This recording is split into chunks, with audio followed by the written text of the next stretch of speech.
Today we're going to be looking at two-step equations, and we're going to deal with two examples of these, both pretty basic, and we'll be able to look at how to solve them and also how to check them.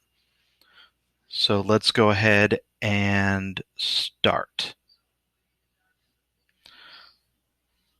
So our first equation is 2x minus 5 equals 3. Now with this we have two things to keep in mind.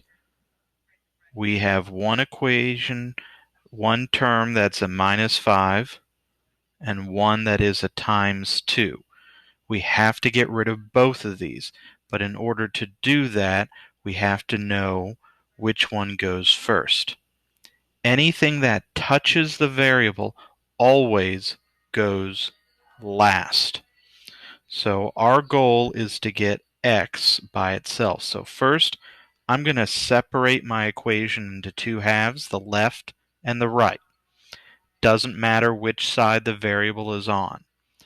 I want to get rid of the minus 5 first, so that means I need to do the opposite to cancel it. It says minus 5, so we're going to do plus 5. And whatever you do on one side, you need to balance it by doing the same thing on the other. So plus 5 there. Now I'm going to draw a horizontal line to show solving. The minus and plus 5 cancel out. That leaves me with 2x on the left. The equal sign drags down, and 3 plus 5 is 8. Now, I still need to get rid of that x. In order to do that, I need to get rid of the 2. It's a times, so the opposite is divide. So we're going to say divide by 2 on the left and on the right. Draw my solving line. Cancel out the 2's on the left because they're opposites. That's going to drop down the x, the equals, and 8 divided by 2 is 4. And that's our answer. Now, checking is a really important way to let you know that you did everything correctly. I'm going to write the equation, but instead of an x, I'm going to put parentheses and the 4 that I found as my answer. So 2 times 4 minus 5 equals 3. Now I'm going to solve this step by step. Don't do too many steps at the same time. 2 times 4 is 8. And I'm going to copy everything else down. 8 minus 5 is 3. Copy everything else down. Now I'm going to read my sentence. 3 equals 3. That is true, so it checks. So I know that my answer is correct. The item over here is called an answer. When it checks, it turns from an answer into a solution. Answers are what you get math-wise. Solutions are the answers that actually work in the problem. Now, we're going to be looking at another example. This one a bit more involved. We have 3 minus x divided by 2 equals negative 3. Again, I'm going to separate it, and I know that I want to get x by itself.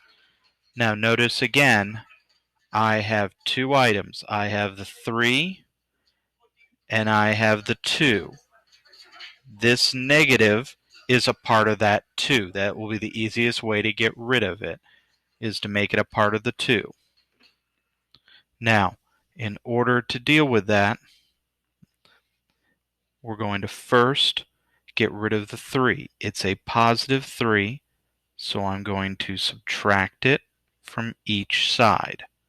That makes it go away there, and I'm left with x over 2. I'm going to move that negative to the denominator. That way it's on the bottom. And negative 3 minus 3 is negative 6. I still need to get x by itself, but now I need to get rid of that divide by negative 2. Opposite of dividing is multiplying. So times negative 2 times negative 2. Put my horizontal line, cross out my negative 2's.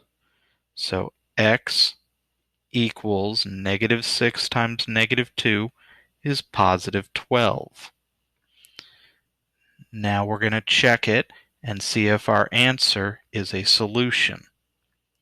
So 3 minus, but instead of x, I'm going to put 12 divided by 2 equals negative 3.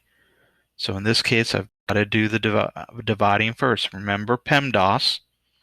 So 3 minus 6 equals negative 3. Then I'm going to do 3 minus 6, which is negative 3, and bring everything else down. Negative 3 equals negative 3.